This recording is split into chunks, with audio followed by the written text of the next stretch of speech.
In this video, you'll learn how to give access to your Firebase project in just a few minutes, so your team, clients, or collaborators can work with you seamlessly.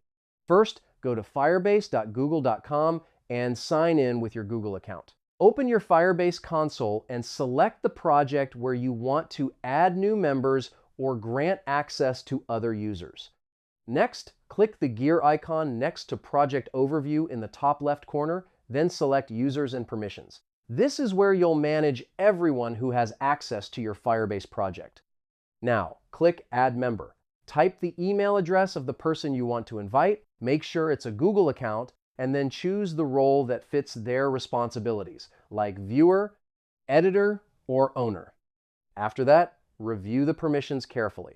Viewers can only see data, editors can make changes, and owners have full control, including billing and user management.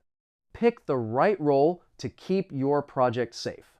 Once you're ready, click Add Member to send the invitation.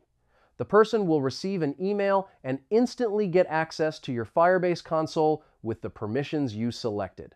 Finally, you can update or remove access at any time from the same Users and Permissions page, giving you full control over your team. And that's it. Your Firebase project access is now shared, secure, and ready for smooth collaboration